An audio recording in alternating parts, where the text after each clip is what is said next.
Sajer, Forgotten Soldier, Part 3, Chapter 8, second part.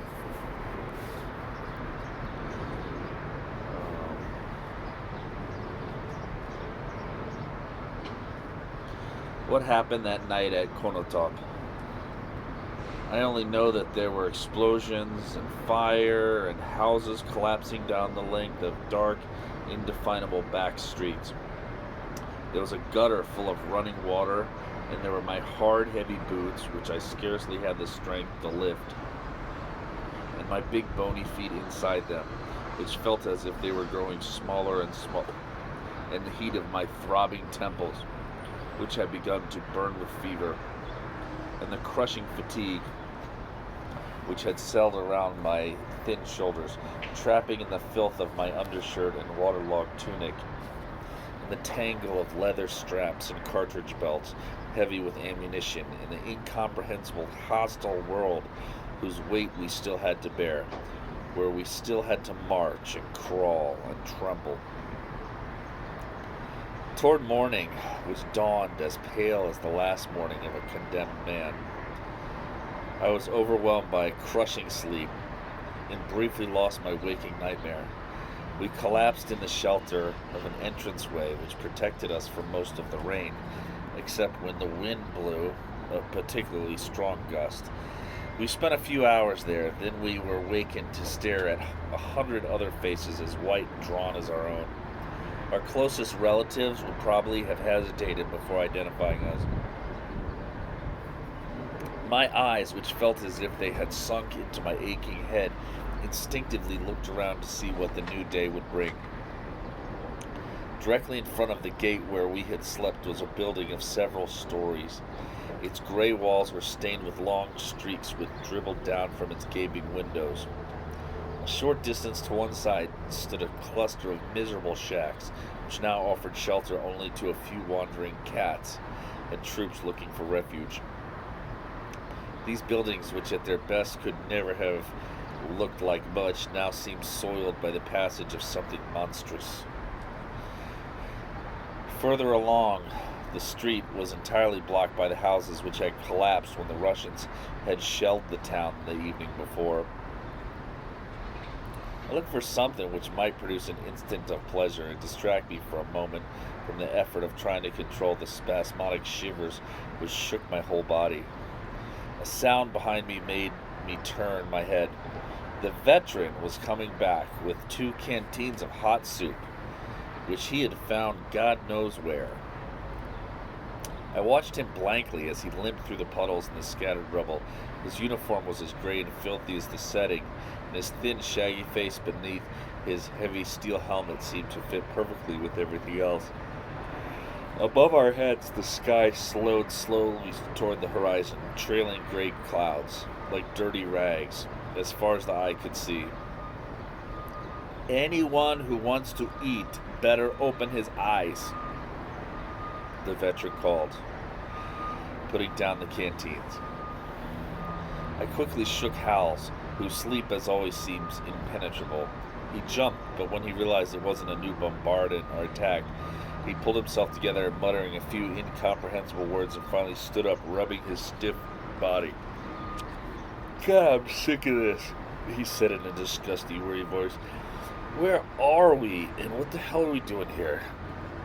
"Come and eat," said the veteran. In silence, we devoured the millet and soup, which was already beginning to cool. Some of the fellows preferred to sleep a little longer. Then we were ordered out again, and began to walk slowly through the devastated sector of Konotop. We were too exhausted to notice much, and walked without thinking or looking.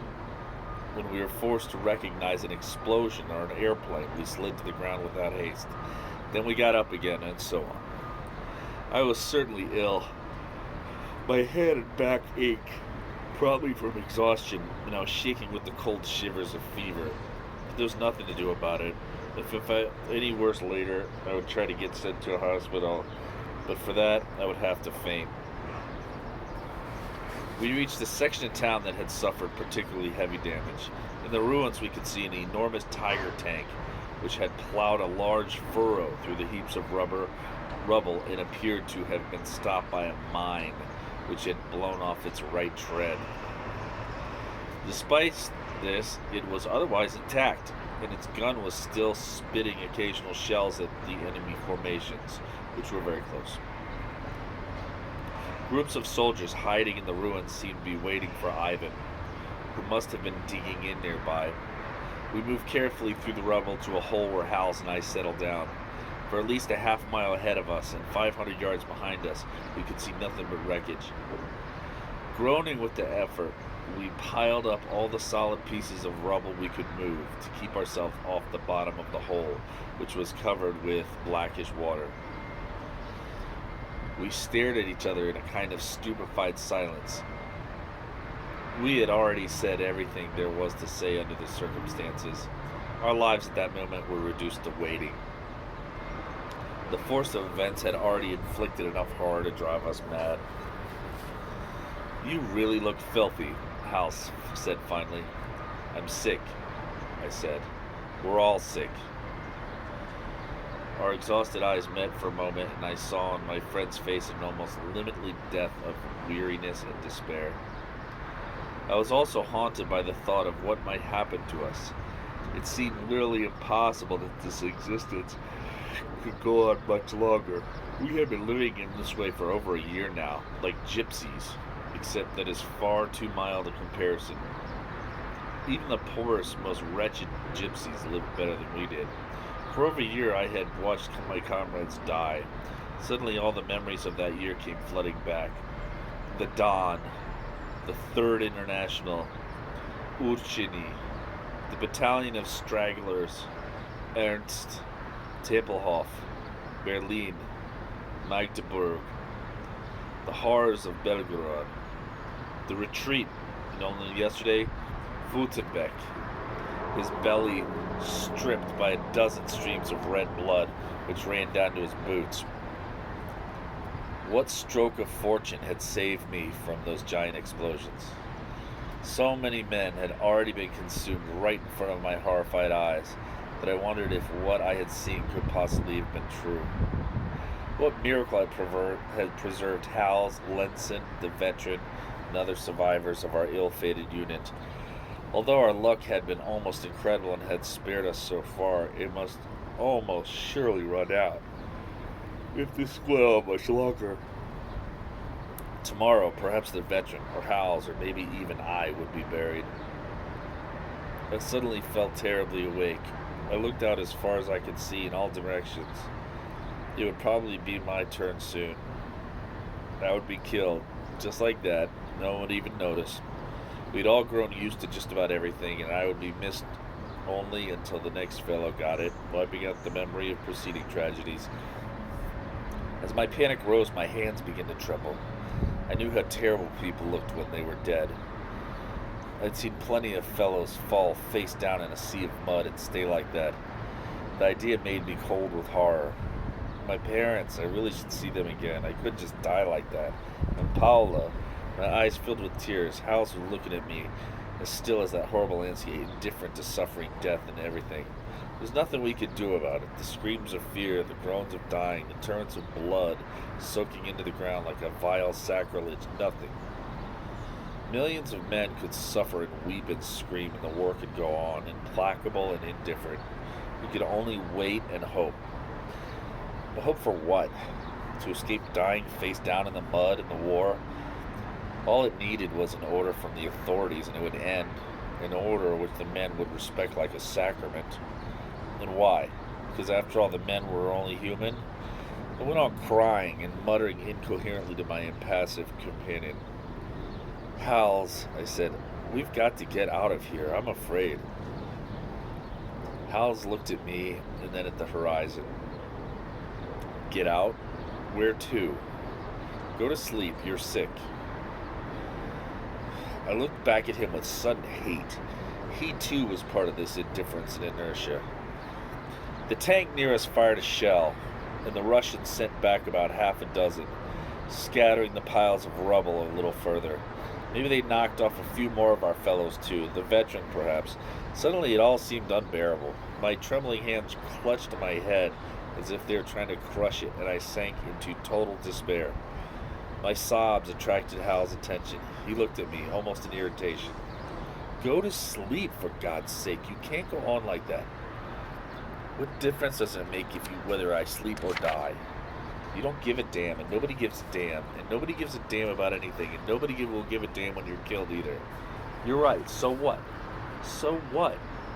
We've got to do something for the love of God, not just sit here in a stupor the way you're doing now.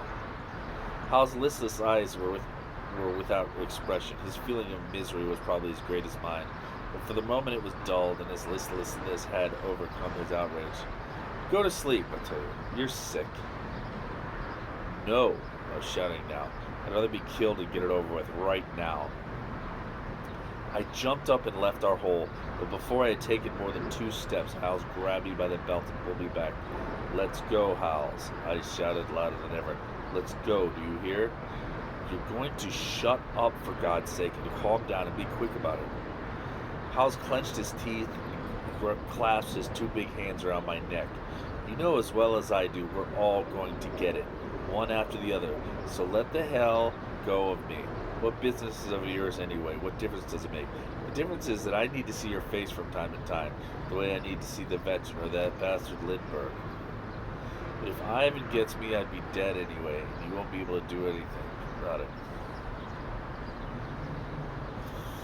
Once again, the darkness was streaked with white lights, which glimmered back at me from the insensible retinas of my companion, and we began another interminable night of fear in a dark hole, with a pool of cold water under the stones, and an exhaustion so heavy one wished to die. A night in which nothing or everything could happen. There were fires and explosions and short or long flashes of light which killed the sleep pressing in the back of our eyeballs. We listened to the cries of our fellow combatants and the lethal rain of rockets crashing into the ground behind us. 1,000 memories of my older life passed through my head. France and my youth, still so close and so remote. An act of childish naughtiness, a toy, a scolding, which now seemed so gentle. My mother, the new focus of my life, Paula. We hardly spoke during the night, but I knew that I should try to live for the sake of my friend. Long before daylight, a violent fit of shivering destroyed what was left of my resolution. In the gray daylight, Hals wrapped me in a cover which I no longer had the will to unfasten. Take this, he said, handing me a half-eaten can of food. Eat it, you'll feel better. I looked despairingly at the jam mixed with lint and dust from the inside of the pack. What is it? Eat it. It's good. You'll see. I did as I was told and scooped out the jam with 2 fingers. Before I'd swallowed even half of it, I was overwhelmed by nausea, and my vomit increased the filth of our refuge. Damn it, Hal said. You're much sicker than I thought. Try to sleep. Shaking with fever, I let myself fall into the mire, which I pushed back with my elbows and feet to try to make a flat place where I could stretch out and perhaps really sleep. Several hours passed before I regained consciousness. Later that morning, we were sent some reinforcement, and Hals was able to help me to another hole a little farther back, where 2 fellows put me on a makeshift bed laid across the shattered remnants of a ladder. 2 other fellows were lying on boards which had been put directly onto the stones. Behind my head and ears, ringing with fever, the war went on. I lay where I was, listening to its roar for an indefinable time, shaking with feverish chills, despite the pile of covers and coats which well-meaning companions had thrown down on top of me. Once somebody woke me up and made me swallow a pill. How much time went by? Perhaps a day. I fought my fever while Russians and Germans fought each other through the outskirts of town. After turning the end of the enemy lines to the east of Konotop, we withdrew to the west, only to find a defensive wall which cut us off from our rear. Several attempts to move out to the west failed, and our autonomous group, already weakened, was faced with the prospect of entrapment in a Bolshevik noose, which was drawing tight from the north, west, and south. While I lay shivering on my ladder, our situation grew extremely critical. Our staffers Our staff officers were doing everything they could to kill the terrible rumor that we were encircled. The next night, I was ordered to leave my ladder in a hurry and tottered on my unsteady legs to a more secure shelter in a cellar where about 50 sick and wounded men had been collected. I was almost turned away from this improvised infirmary, but as I looked pretty sick, an orderly stuck a thermometer in my mouth. When this registered 104, I was told to sit in a corner, where I waited for morning and someone to look further. Outside, the town was undergoing heavy bombardments simultaneously from the ground and air, and the orderlies were run off their feet by a flood of freshly wounded men. My comrades had gone back into the line to face the incredibly ferocious enemy assaults. Toward noon, the orderlies filled me with quinine, gave me my place to a fellow who was dripping with blood, no longer able to stand on his feet. With stars dancing in front of my eyes, I staggered from the dark cellar into brilliant sunshine. A final burst of summery sun lit a landscape of total devastation. Everywhere, columns of smoke were climbing into the sky. Groups of slightly wounded men stood staring and talking, visibly stricken with desperation and horror. One of them told me we were surrounded. This terrible news was almost as destructive as the bombardment. A sense of every man for himself had begun to spread, and our officers needed all the severity they could muster to prevent a hopeless rout. Still another day passed, and I slowly began to recover, but my head swam, like the head of a convalescent who's gotten up too quickly. I stayed huddled in a corner as long as I could, gleaning fragments of news from the rest of the city. Surrounded. Dangerous situation. The Russians have already reached. We're trapped. The Luftwaffe is coming. Instead of our planes, we heard yaks and ills throbbing overhead in the pale blue sky, and the torrents of Russian bombs shaking what was left of the town. What exactly was happening? Almost no one really knew. I could still remember a roll call, and the non-coms coming to comb the infirmary. A fellow had to be missing a foot at least to be able to stay behind. I was among those who could still be used, and was led back with several bandaged companions to a zone near the front of the fighting. In a vast space bordered by roofless houses, a new group was hastily organized. Among the 5 or 6 officers present, I immediately recognized Herr Hauptmann Weissreidau. From nearby to the northeast, the thunder of Stalin's organs drowned our voices and provoked a wave of panic which was difficult to control. I was still very sick. My mouth tasted sour, and I felt as if my thin, faltering body was supported only by my boots and my filthy clothes. Weissreidau began to speak, raising his voice to make himself heard above the noise of the guns. He probably would have preferred to give us a more detailed explanation, but the continuous uproar, the pressure of time, and the risk of Russian planes suddenly diving at our 3 companies drawn up in the square forced him to be brief. Kameraden, we're surrounded. The entire division has been surrounded. We already knew it, but hearing it officially made us horribly afraid.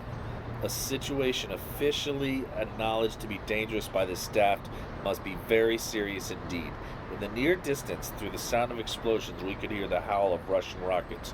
Both the earth and sky were filled with roaring noise, as if to emphasize the desperation of Captain Weissreidau's announcement. We still have one hope, he went on. A swift and brutal breakthrough by all our forces pressing at a single point. This point must be to the west, and we shall engage all of our units at once. The success of this attempt depends on the courage of every one of us. There will only be one attempt, and it must be successful. There are some strong infantry units which will be going into action to help us on the other side of the Russian ring. If each one of us performs his duty, I feel confident we shall break out of the Bolshevik noose. I know the qualities of the German soldier. Weissreidau saluted and requested us to get ready. Our companies were directed to the points from which they were to press our final assault. There were many wounded men amongst us, more deserving of a warm bed than of further battles, and fellows like me who were sick. The vast majority were utterly exhausted, staring with infinite weariness from glittering, feverish eyes. These were the troops Vicereidau had been exhorting to an excess of courage, valiant German soldiers who looked more like worn out stock, ready for the slaughterhouse. And yet we had to attack or die. At that time, there was no question of captivity. As always, after a hard knock, we discovered a kind of unity and seemed to be held together by tighter bonds. What provoked the sentiments of generosity which brought out the last cigarettes or chocolates so rare they're usually devoured in secret, a fraction at a time, inciting all the scum to fake friendship, leading the non-coms who had probably been mixed up with every type of dirt in civilian life to pat a suspected possessor on the shoulder and talk of trust and faith when they were really hinting for a bite, just like everyone else. Where did they come from precisely when no one could use them? I was sick of the whole thing. My stomach was turning over and I felt cold. I looked for Howells or some other friend but couldn't see any familiar faces. They must have all been sent to a different position. For me, they had become almost like relatives, and their absence weighed on me. I felt very much alone among these mutilated men with their raging fevers, trying to find some excuse for hope and encouragement. I myself began to daydream about a soft bed with silk covers, imitating the veteran who liked to dream aloud about beds like that which he himself had never known.